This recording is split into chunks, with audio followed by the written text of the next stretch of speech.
있는데 하나는 빨리 지금 폐쇄된 응급실 등을 본다면 이 지역의 응급의료 체계를 빨리 복원을 시켜줘야 됩니다. 어떤 형태든지. 그 다음에 지금 만약에 이렇게 대량으로 이 유증상자들이 나타나거나 확진자들이 나왔을 때 이분들을 지난번처럼 우리 우한에서 온 교민들처럼 그렇게 수용을 해서 빨리 격리하고 수용을 하고 이분들이 회복할 때까지 보호할 만한 그런 시설들이 지금 아직까지 전혀 준비가 안 돼 있어요. 그리고 이 문제를 처리를 해야 되고 그러려면 각종 소위 선제적 대응을 해야 할 만큼 각종 검사 장비라든가 뭐 이런 등등이 많이 필요한데 그래서 이거는 결국은 정부가 의지를 가지고 뭐 이것저것 따지지 말고 해줘야 됩니다. 그 의지를 가지고. 그래서 그걸 내일은 또 필요하면 저하고 대구시 의사협회가 이 문제에 대해서 한번 어떤 자리를 마련하려고 합니다. 어제 오후에 이제 황교안 대표가 긴급 기자회견을 열어서 정부 대응에 대해서 정부가 초등 대응을 실패를 했다. 아니 뭐 야당 대표께서 하신 말씀이라서 내가 뭐라고 하기는 어렵지만 이게 중국하고 무슨 관계가 있나요? 벌써 지금 중국에서 말하자면 중국에서 입국자를 못 막아서 이게 전파됐다는 그런 대응은 아니잖아요. 문제는 그동안 우리가 준비했던 방역 체계가 메르스 이후에 비교적 잘 정리됐음에도 불구하고 내부 이 전파자, 내부 감염자들이 나오고 있으면 어디서 지금 우리가 허점이 생겼는가 이런 걸 빨리빨리 찾아내서 대응하는 게 지금 급하죠. 물론 뭐 야당 대표께서는 비판을 할 수는 있겠지만 그럼 지금 이 시기에 어찌 보면 국가적 재난 상황으로 갈 수도 있어요. 이걸 어떻게 막을 건가 이런 함께 고민하는 그런 걸 요청드리고 싶네요. 이제 뭐 총선이 거의 이제 본격화됐고 오늘 선대에 출범하는 이제 정말 분위기가 그렇게 가는 건데 지역에서 여론조사를 보면 굉장히 어렵다라고 얘기를 하는데 선거를 할 수 없는 정도로 어려워요. 어려운데 저희들이 그럼에도 불구하고 이 민심의 뭐 흐름 자체를 우리가 확 바꿀 수는 없겠지만 그리고 이 시기에 저나 홍의원 두 사람만 있는 건 아니니까 여러 출마자들이 전부 말하자면 정성을 다하면서 새로운 흐름이 조금 바뀔 때까지 기다려야죠. 뭐 방법이 없죠. 어떻게 하겠어요? 이 대구 경북 선거에 어떤 영향을 끼칠 거라고 보시나요? 우선 보수 정당들이 통합한 것 자체는 분명히 선거공학적으로 보면 어떤 보수를 뭉치게 할 계기가 되는 건 틀림없습니다. 다만 이제 그 중에서 조금 합리적 보수들은 보겠죠, 지켜보겠죠. 저 당이 얼마나 어떤 자신들의 비전을 제대로 세우고 또 혁신을 해내는지 그런 걸 보겠죠. 그러나 정치공학, 선거 구도상으로는 보면 저는 상당히 그 결집하는 계기가 되는 건 틀림없는 것 같습니다. 대구 경북은 그 박근혜 사면에 대한 우호 여론이 가장 높은 지역으로. 예, 뭐 저도 다니면 그런 요구를 많이 받죠, 빨리. 그러나 우선 뭐 지금 재판 진행 중이라는 사실을 자꾸 사람들이 아직까지 안 믿던데 기본적으로 재판이 진행 중인 사안이기 때문에 재판이 끝나고 나면 과거 사형 선고를 받았던 전두환, 노태우 전 대통령들도 한 2년 한 반 정도 수용생활 하고 난 뒤에 석방이 전례가 있긴 있어요. 그래서 사람들이 이제 그런 기대를 하는 것 같은데 그럼에도 불구하고 사면이야말로 대통령 고유의 권한입니다. 하여튼 우리가 선거를 치르는 과정에서도 뭐 굳이 무슨 오래 잡아두어야 된다 이런 것은 아니지만 그렇다고 이 권한 자체는 빨리 재판 절차가 끝나야 무슨 대통령도 뭐 어떤 형태로든지 사면권을 행사한다든가 이런 게 가능한데 그렇지 않다는 건 정확하게 시민들을 알려야죠. 이분들은 그냥 당장 풀어내라 이러는데 당장 풀어낼 방법은 없잖아. 그 지역별로 대표 선수들을 전면에 배치하는 전략을 세운 걸로 보여집니다. 유효하고 뭐 안 하고 그거야 뭐 결국 이제 국민이 판단할 문제지만 그러나 어쨌든 간에 우리가 쓸 수 있는 뭐 가용 자원이랄까 그걸 전부 전면에 다 투입을 하겠다는 그런 결의는 분명히 국민들이 느끼시지 않겠어요? 다만 이제 그 내용 중에 핵심은 국민들은 우리들이 지금까지 해온 내용도 보실 거고 또 앞으로 어떻게 할 건지 우리들의 비전도 보실 거지만 또 하나는 우리가 국민을 대하는 태도에 있어서 과거에 어떤 그 야당할 때의 어떤 그런 절박함, 뭐 진실성 같은 거 이런 걸 또 보는 것 같아요. 그래서 오늘이 그 출범이라는 게 바로 국민연대 우리 다시 초심으로 돌아가겠습니다. 교만하지 않겠습니다. 그다음에 책임을 다하는 국민의 삶에 구체적인 도움이 되는 어떤 정책들을 가지고 뛰겠습니다라고 하는 어떤 그런 다짐의 계기가 됐으면 좋겠어요. 예. 지난번에 인미리 논란 있을 때 그 굉장히 민주당이 오만해 보이죠. 그리고 도대체 국민에 대한 정말 이 뭐랄까 반응성이 너무 떨어지는 거예요. 그거 우리가 야당이었으면 그 가만히 있었겠어요? 거꾸로 우리가 야당일 때 만약에 그런 일이 있으면 우리가 가만히 있었겠어요? 끝까지 막 싸웠겠죠. 왜냐하면 그거는 언론의 자유, 표현의 자유 뭐 이런 거하고 다 연관이 되는데 아니 지금 현재 유튜버들이나 혹은 다른 일반 뭐 매스컴은 아니지만 이런 데서는 이거보다 더 훨씬 험한 소리가 막 돌아다니잖아. 그걸 우리가 왜 못 건드려요? 그거 자체가 일종의 하나의 우리 사회에서 뭐 말하자면 누구에 대해서 욕을 할 수도 있고 누구에 대해서 무슨 비난을 할 수도 있지만 아까 이야기한 그걸 무슨 책임을 묻는다든가 이런 만한 건은 아니라고 보니까 그냥 지나가는 거 아니에요, 그지? 선거법을 고쳐야 되는 게 더 본질적인 문제 아니냐 이런 얘기도 하고 선거법을 고치려면 여야가 합의를 해야 되는데 합의가 안 되잖아. 합의가 안 된 채로 우리가 현재 요 룰을 만들었는데 그럼 그 룰도 우리가 불편하면 또 바꾸자고 하면 그게 설득력이 있겠어요? 분명히 문제가 있다면 합의를 시도해 나가겠지만 지금 뭐 바로 경기가 눈앞에 있는데 경기 앞두고 룰을 바꾸자 그러면 되겠어요? 할 수 없죠. 요 다음에는 바꿔야 되겠죠. 그런 부분들이. 후보 전략에서도 지금 지고 있는 거 아니냐 이런 평가가 일반적인 것 같습니다. 아무래도 여당이기 때문에 뭐 책임감이라든가 이런 것 등등으로 보면 아마 저렇게 야당이 하듯이 그렇게 막 다이나믹하고 드라마틱하고 이런 거를 만들기는 어려울 거예요. 기본적으로.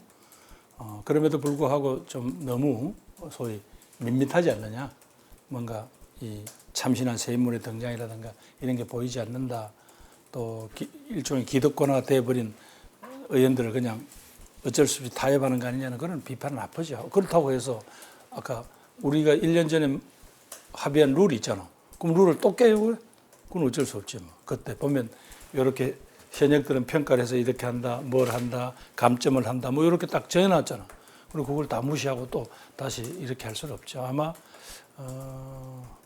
지도부도 이런저런 노력을 했는데 아마 현재 의원님들은 뭐 그렇게 해서 나는 내부 내에서 한번 경쟁을 해보겠다고 그런 분들이 대부분인 모양인데 그러면 현역이 당연히 유리할 수밖에 없는 구조 아닌가요? 그렇지는 않을 거예요. 그렇지는 않은 게 그분들은 감점을 받죠.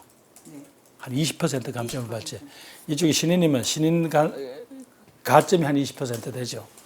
물론 그게 단순히 뭐 양쪽 20% 빼고 20% 넣고 하는 게 막 40% 차이가 나는 건 아니지만 그러나 그 정도면 사실은 조금 제법 큰 페널티를 주는 거거든요. 그렇다고 해서 그분들도 마치 무슨 명예에 훼손될 정도로 너는 자격 미달이야라고 쫓아내는 것보다는 그게 낫지 않아요? 어때? 다만 지금 부장님 지적하신 대로 그 부분은 있어요. 그 소위 뭐랄까 막 신인이 등장하고 뭐가 좀 드라마틱하고 이제 영희까지는 그건 좀 우리가 나았잖아.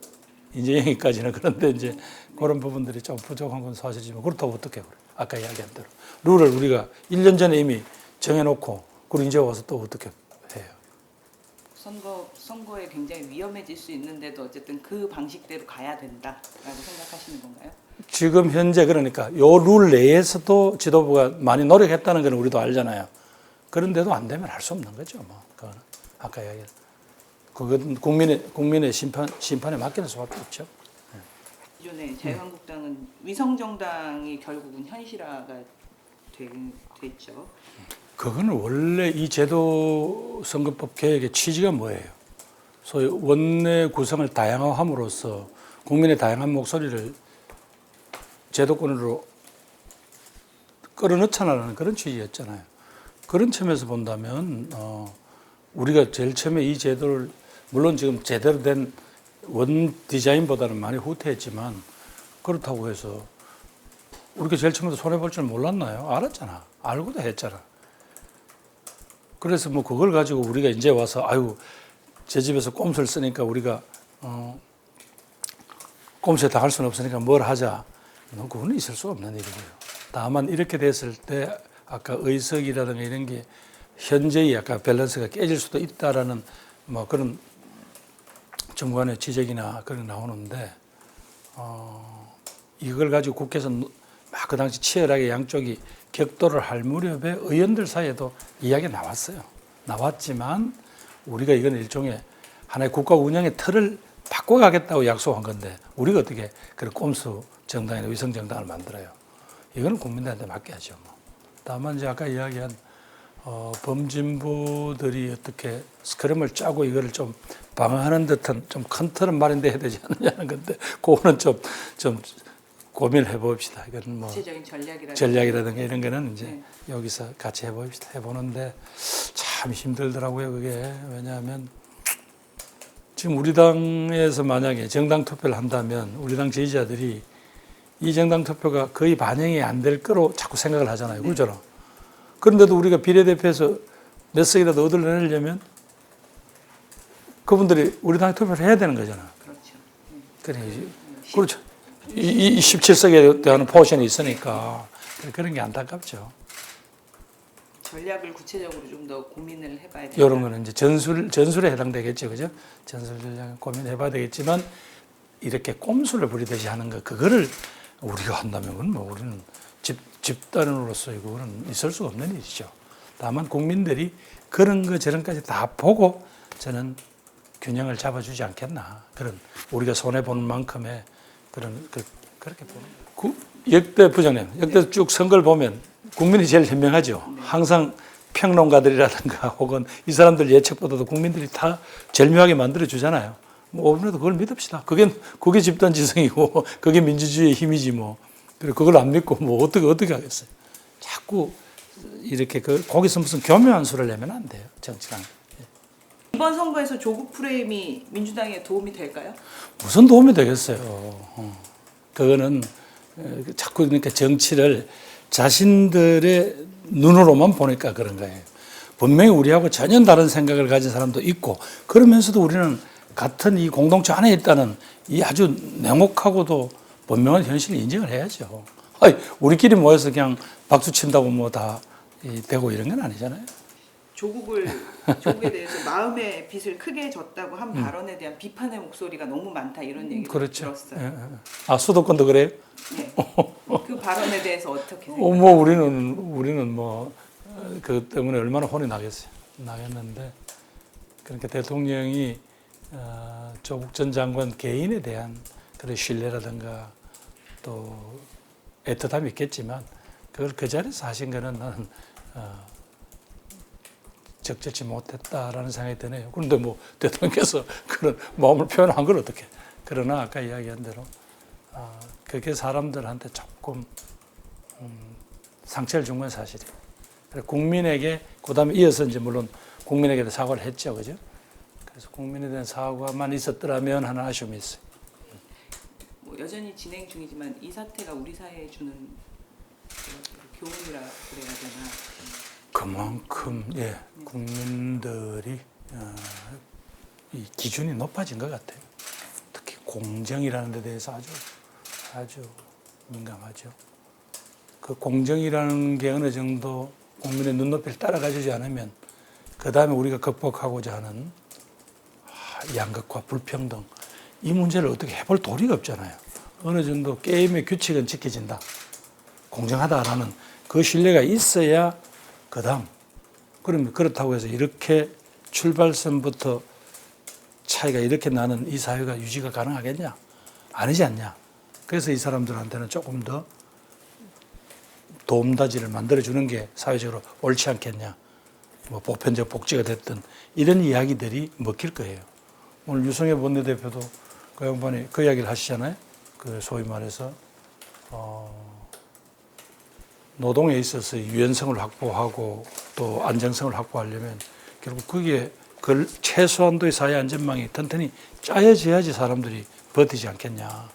그것도 없이 그냥 이 소위 말해서 조직 노동자들만을 대상으로 하고 그들의 요구에만 충실하다 보면 사실은 그 조직되지 못한 또 우리 뭐 미조직 88%가 되잖아요, 그죠?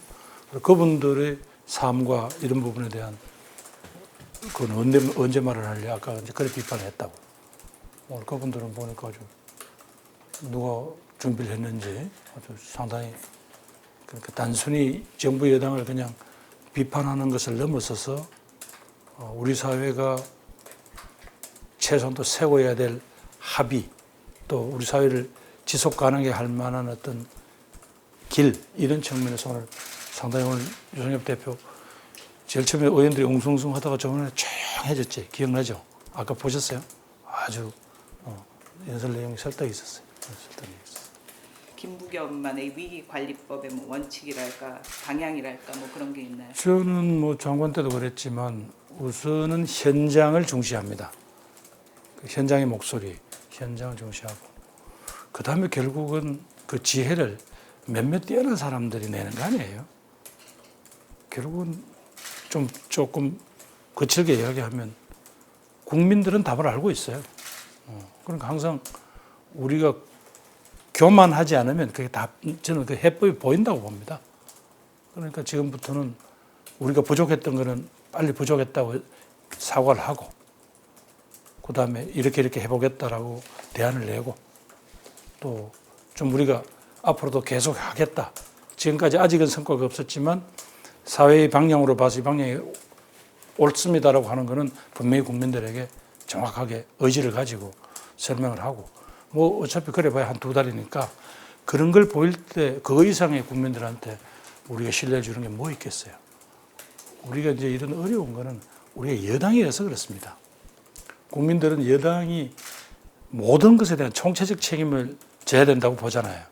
그렇잖아요. 우리는 어디다가 좀 말하자면 핑계를 댈 데가 없잖아요. 나는 우리 당의 열렬 지지자들이 항상 그거를 염두에 줬으면 좋겠어요. 항상 저쪽하고 우리하고 비교해서 우리가 억울하다, 뭐 많이 욕을 먹는다, 자꾸 이렇게 억울해 하시는데 우린 집권 세력이라고.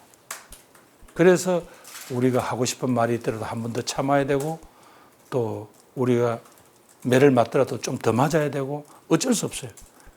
그걸 막 답답해서 하는 거는 나는 그건 우리 당 열렬 지지층들이 그걸 한 번 더. 왜? 세상살이의 많은 국민들은 그런 지혜 속에서 살고 있어요. 추미애 장관하고 윤석열 검찰의 갈등이 굉장히 선거에 영향을 미칠 수 있다. 이런 얘기들이 많이 하는데 이제 여기 이제 언론이나 지식인들이 그 말하자면 자주 화제에 올리는 만큼은 아니지만 분명히 이게 묘한 기준이 됐어요. 마치 우리 정부가 우리 정권이 말하자면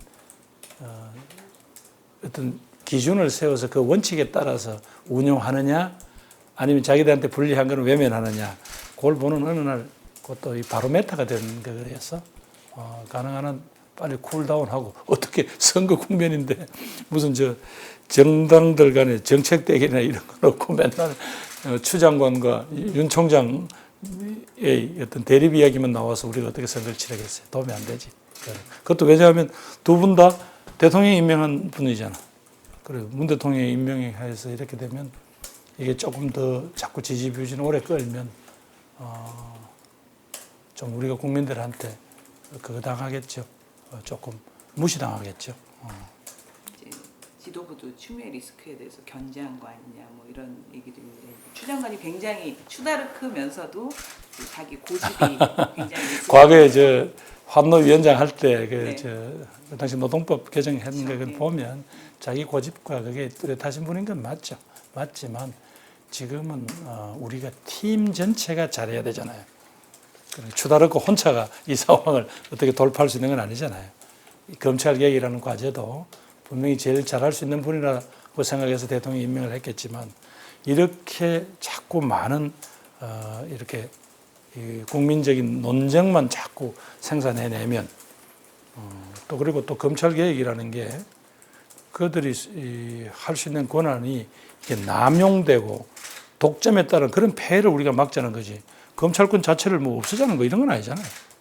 우리도 일종의 또 검찰이라는 기관이 국가를 대표하는 소추기관이니까 그러니까 그거 자체를 뭐 우리가 뭐 무시하거나 이런 건 아니니까 그거는 조금 추 장관께서 어떤 당신의 그림이 있다 하더라도 선거 전에는 가능한 그런 자꾸 논쟁 유발적인 그런 상황을 안 만들었으면 좋겠어요. 이 울산 선거 개입 의혹에 대해서 저쪽에서 굉장히 집요하게 공격하고 있는데 이 사건에 대해서는 어떻게 보시나요? 아니 그러니까 뭐 나도 내용을 모르니까 이제 지금 기소가 된 상태죠, 그죠? 그러니까 이제 재판을 통해서 다퉈봐야 되겠죠. 뭐 모든 이미 기소가 됐다는 것은 검찰은 자기들 나름대로 유죄의 심정을 가지고 이제 말하자면 해대는 걸 거고 따라서 사실 그런 데 대한 과정 중에서 다짜고짜로 또 대통령 책임을 묻고 그걸 탄핵으로 몰고 가고 이건 누가 보더라도 그건 정쟁이죠. 그거는 예. 그리고 대통령 탄핵이라는 게 자꾸 우리는 너무 쉽게 생각하는 것 같아요.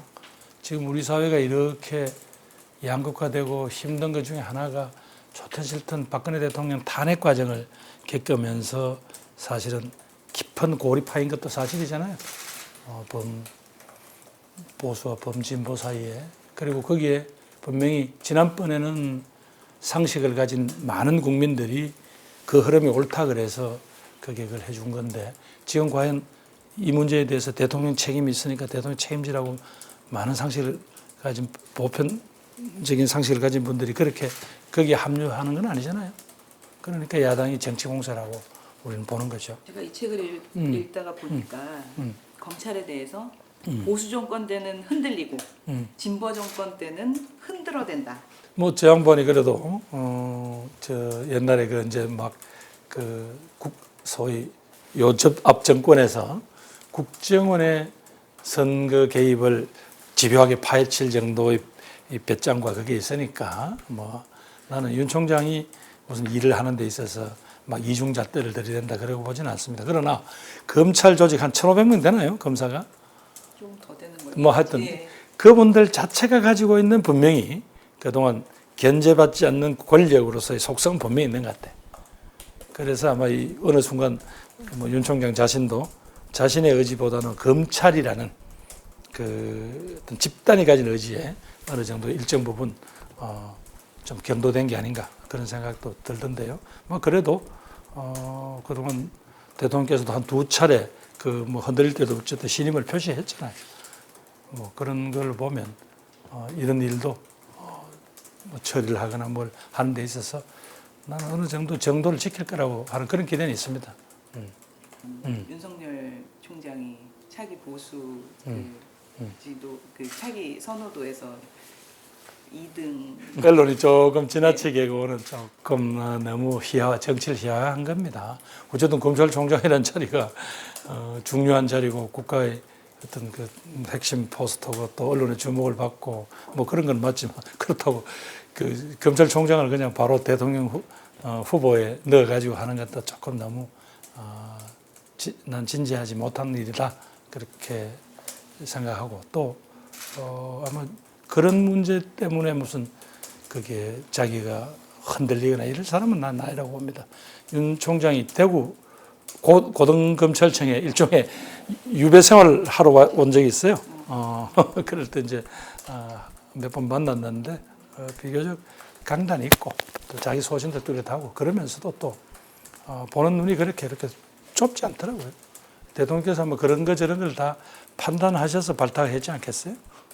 그래 보는데 다만 이제 좀 부끄러운 거는 얼마나 정치하는 사람들의 믿음이 없으면 현재 검찰총장이 저렇게 국민의 기대를 받겠어요. 그런 게 부끄럽지. 여당 심판이 야당 심판을 살짝 넘어섰거든요. 지금 말씀하신 대로 역대 정권의 중간에 그것도 불사하며 하프 라인을 넘어선 그는 늘 정권의 심판론이 늘 항상 우세했죠.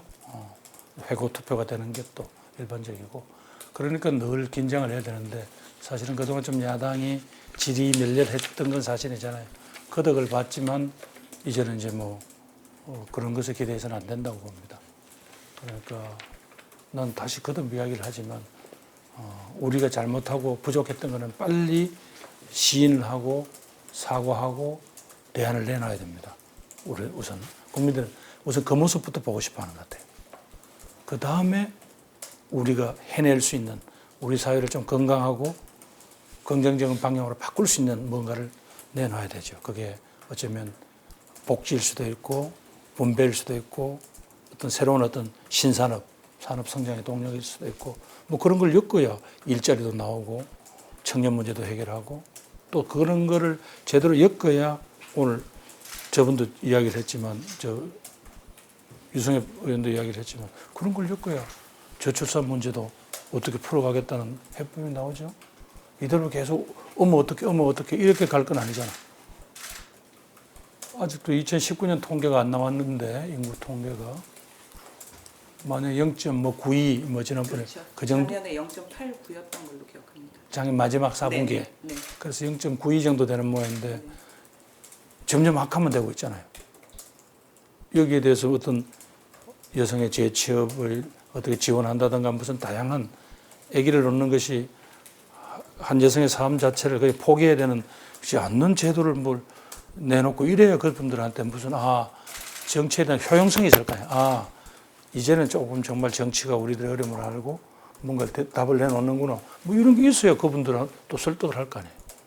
이런 것들을 가지고 지금 무슨 그게 있겠어요. 하여튼 여당이라는 거는 이 무거운 짐을 지고 가는 거다. 그러니까 무거운 짐을 지고 가면 고개를 쳐들 수가 없어요. 그렇잖아. 숙여야죠. 말씀 잘 알겠습니다. 그 21대 총선은 이 김부겸이라는 정치인한테 어떤 의미가 이 지역에서 이번에 하신 예. 네. 그래서 이제 저도 그걸 이제 뭐라고 그분들한테 이렇게 민심이 악화된 상황에서 뭐라고 말씀을 드리면서 표를 달라고 할까가 저도 제일 큰 고민 아니겠어요? 지난번에 우리 김문수 선배하고 치열하게 붙을 때 나중에 뭐 선거 결과는 좀 차이가 났습니다만 사실 현장에서는 팽팽했거든. 그랬으면서도 그분들이 결국 나를 그때는 받아주셨어요.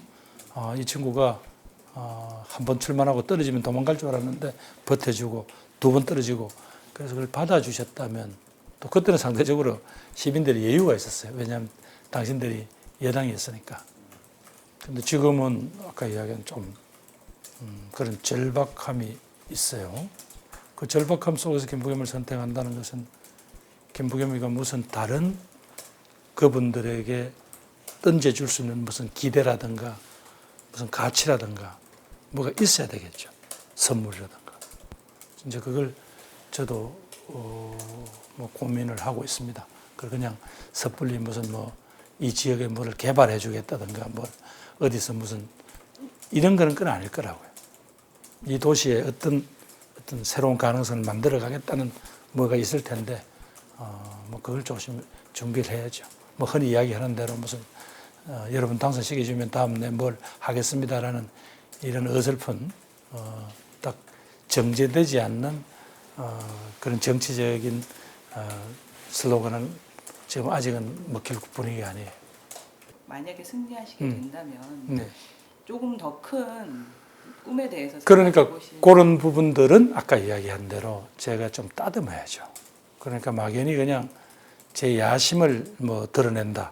그래서 내 야심에 박수를 쳐주시오. 이거는 얼마나 건방진 거예요. 내가 여러분들한테 이런 신뢰를 받는다면 내가 이러이러한 가능성을 갖고 성장을 하겠다. 그리고 그 성장의 끝이 아까 이야기한 대로 뭐 흔히 이야기한 대통령 선거에 나가겠다든가 이런 게 그분들이 뭐 그런 정도라면 이게 납득이 돼야 될 거 아니에요. 이 친구가 지 선거에 도움이 되려고 그냥 불쑥 던지는 것 같다면 그 무슨 그분들한테 진정성이 있어 보이겠어요. 그래도 김부겸이라 그러면 그래도 진정성 하나 가지고 먹고 살았는데 그건 아니지 싶어요. 그건 조심하고 제 스스로가 그만한 정도 준비가 돼야죠. 준비가 돼. 2018년에 당 대표 경선 준비하셨다가 접으신 거 혹시 후회하지 않으세요? 그럼요. 그때도 몇 번 제가 그 말을 한번 잘못해서 혼이 나긴 했지만 마치 무슨 대통령의 허락이 떨어져야 나간다는 식으로 어느 신문이 보도해가 내가 혼이 났지만 그분들도 나중에 나오고는 그런 화해를 했는데 이분들이 사회부 기자였단 말이에요. 그러니까 정치부 기자 같으면 충분히 내용을 아는데 사회부 기자니까 그걸 그렇게 곡해를 해버렸는데 사실 그때 태풍이 올라오고 있었어요. 태풍이. 그러면 태풍이 하나 때리면 우리나라에 얼마나 어떤 거는 막 엄청난 피해를 일으키잖아요. 이게 내가 재난을 담당하는 장관이라는 놈을 그걸 담당하는 놓고 지 정치적 일정 때문에 툭 던진다. 그러면 그 시기엔 적어도 후임자 뭐 지명하고 어쩌고 하려면 적어도 한두 달 공백이 생기잖아요. 그거를 두고 나 정치적인 나 좀 성장해야 되겠으니까 나 당대표 나가겠어. 야, 그건 참 제 스타일은 아니에요. 그러니까 그 덕분에 그래도 뭐 제가 장관을 하면서 한 22개월 하면서 제가 큰 실수는 안 하고 버틸 수 있었잖아요. 정말로 그때는 여기도 뭐 책에도 그런 걸 써놨습니다만 정말 하루에 평균 한 너댓 시간 잤나? 그러면서 늘 긴장하고 김부겸한테는 팬덤이 없는 건 아닌가 뭐 그런 생각도 했습니다. 뭐 제 스타일 때문에 그럴 거예요. 막 강렬한 뭔가를 줘가지고 사람들이 옆에 이제 팬들을 끌어모으고 나는 그런 스타일은 아니죠. 그 대신에 아마 지금 현재 서로도 누구도 못 물러서겠다는 거 아니야. 보수도 진보도 또 뭐 지역도 누구도 못 물러서는 과정에서 이게 누가 이걸 코디네이터가 될 거예요. 어떻게든 간에 이 공동체가 이 나라가 앞으로 가려면 이 상태로는 안 되잖아요. 아마 그럴 때쯤에는 제 역할이 있겠죠. 그게 정말 이건 아니지 않냐. 사람들이 점점 아마 나는 그런 점에서 이번에 요 감염병 사태 우리가 제대로 정말 이럴 때는 여야가 모두 힘을 합쳐서 같이 극복하는 이런 모습을 한번 보이기만 해도 사람들이 상당 부분 좀 마음을 열 거라고 봐요. 뭐 옆에서 겪은 김대중, 노무현, 문재인 대통령의 리더십은 어떻게 다른지 여쭤봐요. 우리 김대중 총재는 정말 지금 보면 사람을 쓰는 거나 일을 풀어가는 거 보면 이분은 확실히 통찰력이랄까 안목이 있는 분이셨어요. 진짜로 큰 어른이었어요. 옆에서 모셔보면 똑같은 이제 저는 그때 이제 이 양반 밑에서 부대변을 했기 때문에 어쩌면 이렇게 당신의 거의 내가 뭐 김홍결 씨보다 조금 위지만은 당신의 어디 거의 막내 아들 뻘이었는데 그런 저한테도 이렇게 할 때 보면 농담도 잘하시고 또 그러면서도 어떤 저한테 과제를 줄 때는 분명합니다. 그리고 또 무슨 이렇게 사람을 발탁해 쓰시는 걸 보면 비교적 당신의 옛 동지들도 안고 가지만 또 새로운 때가 되면 새로운 사람들을 발탁을 해서 이렇게 팀을 끌고 왔거든요. 아마 IMF 가장 극적인 얘기가 IMF를 극복할 때 그분이 이제 그 해결사로 이현재 전 부총리를 픽업을 했죠. 대선 때 이현재 전 부총리는 그 이회창 후보를 돕던 분입니다. 그럴 정도로 DJ는 그런 안목과 통찰력이 있었던 거고 노무현은 뭐 우리들이 봐도 열정의 덩어리죠. 뭐. 그것이 불의가 됐든 강자가 됐든 이런 사람들이 하는 일종의 이제 unfair, 불공정하거나 혹은 이렇게 뭐 더티 플레이 못 참죠. 뭐. 그 사회적 강자의 이유 때문에 벌이는 행포 같은데. 그러니 조선일보도 하고도 싸우고 뭡니까 재벌하고도 싸우고 뭐 그게 이제 그러면서도 하여튼 그 사람들이 얼마나 매력이 됐으면 진짜 무명의 노무현한테 국가를 맡기잖아요, 그죠? 그런데 이제 막 아쉽게도 그 당신의 열정을 확 물론 뭐 노사모도 있고 그런 그룹들은 있었지만 그걸 국가 운영하는데 조금 더 공직자들도 그렇게 이렇게 좀 널리 전파했더라면 아쉬워요. 노 대통령이. 그다음에 문 대통령은 뭐 지금 봤을 때 보니까 정말로 선한 의지가 있어요. 이 나라를 이 공동체를 어디로 가야 한다라는. 그래서 역사에서 내가 피택이 됐다 그러죠. 그럴 만큼 아주 선한 의지가 있어요. 선한 의지가. 한번 좋은 나라를 만들어 봐야겠다. 이런 선한 의지가 있어요. 우리가 정치하는 우리들 또 공무원들이 그 선한 의지를 어떻게 더 구체적인 정책으로 녹여내고 제도를 바꾸고 규제를 좀 풀어서 새로운 어떤 가능성 젊은이들에게 열어주고 하는 이게 우리가 지금 못 따라가는 거죠. 그래서 대통령이 가끔씩 보면 막 그런 데서 안타까운 게 느껴지죠. 내가 모셨던 세 분 대통령 그런 것 같아요. 그 아까 한국 사회 가장 큰 문제가 저는 뭐 결국 불평등이라고. 불평등이라고 말씀하셨는데 양극화 불평등의 문제죠. 이 문제를 그러면은 김부겸은 어떻게 해법을 내야 된다 이렇게 생각하시나요? 기본적으로 우선 제일 이제 우리가 이야기한 지금 조금 사회 안전망이 거의 촘촘하지 못해요. 한 개인한테 있어서는 어떤 상황이 오더라도 내 삶과 우리 가족의 삶이 이어질 수 있다는 그건 분명히 보여야죠. 그리고 거기에 들어가는 여러 가지 재정적 소요는 분명히 국민들한테 공개를 하면서 소위 형편이 되는 분들이 좀 더 부담할 것, 그 다음에 누구도 모랄 해저드에 빠져서 안 될 것, 뭐 이런 어떤 사회적인 딱 그 합의를 나는 딱 맞춰야 된다고 봅니다. 그거는. 그 다음에 그렇다 하더라도 기본적으로 나눠 쓰는 것만 고민할 수는 없잖아요. 어디선가는 새로운 이제 소위 새로운 뭐 신산업이랄까 또 뭐가 일어나야 되잖아요. 일자리를 만드는. 나는 그 점에서 과거 DJ의 경험, 그 IMF라는 그 절망적인 상황에서도 DJ가 뭐예요? IT 정보혁명을 만들겠다 하면서 IT에다가 그냥 막 국가의 에너지를 갖다 퍼붓잖아요. 그것이 제일 처음에는 막 일부 모럴 해설도 나타나고 했지만 결과적으로 그것이 한 위기를 어느 정도 극복하고 나니까 그게 우리 성장의 동력이 됐던 게 사실이잖아요. 그런 것처럼 지금 다가오고 있는 몇 가지 어떤 기술혁명이나 또 거기에 따른 이 젊은이들의 에너지를 모아낼 수 있는 그게 대규모 획기적 그런 국가적 자원 투자가 있어야 된다고 봅니다. 그렇게 해야 된다고 보고 그렇게 할 적입니다. 그렇게 어느 정도 기본적으로 어느 정도 해놓고는 그 다음부터는 이제 룰을 엄격히 해야죠. 그러니까 거기서 우리 모두 다 살자고 합의한 그 룰을 깨면서 각자 도생하겠다고 하는 거는 그게 무슨 강자든 뭐든 간에 그건 철저히 우리 사회에서 반부패가 됐든 반부패가 됐든 뭐 어떤 형태든지 그거는 철저히 막아놔야 된다고 봅니다. 사람들은 소득 불평등의 핵심을 집값 문제와 교육의 문제라고 생각해요. 그러니까 자산이 이렇게 양극화되면서 확 벌어진 것이 그게 지금 제일 아파요. 그래서 대통령도 모직하면 막 모든 것을 걸고서 잡겠다라고 하는데 오늘도 대책이 나온다고 하는데 뭐 그러니까 우선 뭐 어떡하겠어요. 지금은 계속 소위 말해서 과잉 유동성이 돈은 많이 풀렸고 돈이 갈 데는 없고 또 자기들이 그 말하자면 이익을 실현할 데는 없으니까 이게 전부 부동산으로 오니까 사실은 이게 거의 머니 게임이 돼버렸잖아요. 거대한 지금 투전판 비슷하게 온 건 사실이에요. 그렇다면 제도가 욕망을 컨트롤이 안 되는 거지만 아까 이야기한 웰 가이디드 잘 어떻게 이렇게 이 퇴로를 열어줘야죠. 처방 자체가 본질적이지 않고 찔끔 처방이기 때문에 그렇다라는 지적도 있는데 난 일부는 동의해요. 네.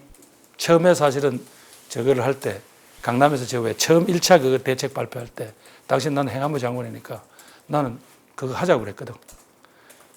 기재부는 공시지가 그게 있으면 그중에서 약간 표준율을 정하거나 뭐 그거는 행안부가 갖고 있어요. 재산세 그걸 산정을 할 때. 그걸 더 현실화해야 된다고 하는데 뭐 그래 되면 뭐 조세 저항이 일어나고 어쩌고 하더니 결국 지금 그때보다도 몇십 프로 더 올랐어요. 그렇죠. 네. 그러니까 이런 어떤 사회적인 국가적인 아젠다 할 때는 이건 최고 통치권이 이건 갖다가 떠들어야 돼요. 아니면 공무원들이 자꾸 여기서 관료들이 자꾸 말하자면 김을 빼버려요. 그때 강한 의지를 보이고 일부 잡혔다고. 그러다가 지금 그 점 제일 아프죠. 뭐 지금 사실은. 그렇다고 해서 농담입니다만은 뭐 집값 뛰었다고 뭐 정권에 대해서 박수 치는 사람은 없대. 그 부자들도. 왜냐하면 거의 샌드위치가 되고 있는 상황이 아닌가 싶어요. 그러다 보면 예를 들면 제 지역만 해도 지금 투기 과일 지역으로 묶여 있다고. 그러니까 그렇게 투기 과일 지역으로 묶일 만큼 핫하고 불꽃이 타오르는 동네는 그 몇 개 동이에요. 나머지 행정구역으로 기초자치단체로 묶어버리니까 저 변두리에 있는 사람들이 엉뚱하게 재산권 행사가 제약당하고, 또 하나 내 집을 꼭 마련해야 되겠는데 지금 금융 높고, 그다음에 그걸 쓸 수가 없잖아. 금융을 쓸 수가 없잖아. 요즘 금융을 못 쓰고 자기 돈으로 집 살 수 있는 사람이 몇 명 돼. 그러니까 양쪽으로부터 다 비판을 받고 있는 상황이 그래, 아닌가 아유, 싶습니다. 그래서 나는 뭐 흔히 이야기한 대로 공급을 늘리면 된다는 등 뭐, 분양가를 획기적으로 낮춰야 되는 거 아닌가요? 아니면 소위 말해서 조금씩 결국은 이 후분양제로 가야죠. 이 상품의 가치를 보고 돈을 주고 살 수 있게끔 해야 되는데, 지금은 뭐예요? 상품이 없는 가운데서, 먼저 말하자면 이게 옛날에 우리가 대규모 대량 주택 공급이 필요하고 하던 60년대 70년대 건설회사를 도와주기 위해서 만든 제도네요. 그걸 왜 아직까지 가져가야 돼? 그 당시 국민소득 천불 시대 때 나온 제도예요, 이게. 이번 총선이 끝나면 어떤 식으로든 개헌이 필요하다고 생각하나요? 나는 뭐 해야 된다고 봐요. 그런데 혹시 이제 유력한 차기 주자들은 어떻게 이야기를 하려는지 모르지만, 저는 개헌이 불가피하다고 보는 게, 지금 이 헌법화에서 6번의 대통령이 대부분 다 어쨌든 간에 그 마지막은 정권 마지막에는 전부 다 그렇게 아름답지 못했어요. 그럼 이거는 보세요. DJYS 같은 그런 정말 이 탁월한 리더들조차가 제대로 성공하기 어려운 제도라면, 그분들은 정치에서 40년, 50년 자기 필생을 던진 사람들이에요. 그분들조차도 성공하지 못할 때는 뭐 이유가 있는 거라고. 나는 그걸 지나치게 대통령한테 현행 헌법도 권한을 몰아줘 놓고, 그러고는 책임은 전부 대통령한테 물어. 그래서 정말로 어찌 보면 우스꽝스러운 농담, 하늘에 비가 많이 와도 대통령 책임, 교통사고가 크게 나도 대통령 책임. 그럼 이렇게 해서 국가를 어떻게 운영을 해요? 국민소득이 3만 불이 넘고 5천만이 같이 사는데. 그리고 이 제도가 33년 전에 설계된 제도죠, 그죠? 지금 그때 우리 국민소득이 얼마쯤 됐을 것 같아요? 6월 항쟁 당시에 우리가 국민소득 한 3천 불 조금 넘었어. 그 정도. 10배 정도가 된다. 예. 그리고 그때보다도 얼마나 다양한 직업, 문명, 기술 이런 변화가 왔어요. 근데 아직도 물론 국가의 기본 틀에 관한 것이고, 또 권력이라는 걸 어떻게 운용할 거냐는 어찌 보면 근본적인 문제이기 때문에 조심스럽지만, 그러나 이번에는 이 개헌을 고민해야 됩니다. 그 중에서 상당 부분은 또 인간 혹은 국민의, 시민의 권리가 옛날보다는 확실히 더 신장돼야 됩니다. 과거에는 소위 사회권이라는 개념이 그 헌법에는 없어요, 그죠? 이제는 분명히 들어와야 되죠. 김부겸에게 2030은 어떤 존재인가? 이 현 시대를 살고 있는 젊은이들한테 라떼 마리아 하는 아니, 내가 이제 서울에 있는 젊은이들은 자주 못 봤지만, 뭐 지방에 있는 친구들은 이렇게 저렇게 보고 대학에 강연도 좀 다니고 하면, 난 그 친구들을 자꾸 취업을 해줍니다. 자꾸. 왜? 너무 이 친구들이 사회에서 이미 그 나이 또래에서 경쟁에서 조금 밀린 그게 있어 놓으니까 자꾸 이렇게 자신이 없어 하더라고. 그렇지 않다. 지금 너희들 세대 자체가 가지고 있는 어떤 너희들이 가지고 있는 긍정한 거, 긍정성이 있어요. 그거는 우리 세대들하고는 비교가 안 된다. 그래서 난 너가 나하고 동업하는 거다, 결국은. 그래서 나는 그쪽 지역에서는 조금 그 젊은이들의 좀 마음을 안다 할까 좀 만남이 있는 편이고, 그래서 나는 뭐 거침없이 너하고 나하고 동업자다. 그런데 너희들이 사는데 제일 좋은 환경과 제도를 만들려면 결국은 정치의 몫이다. 그래서 정치를 외면하거나 그냥 욕만 하는 걸, 정치인들한테 그냥 소위 욕하는 거를 그걸 무슨 스포츠처럼 생각하지 마라. 내 문제라고 생각해라. 라고 그런 이야기를 하거든요. 나는 그 친구들한테 뭐 당당히 그래요.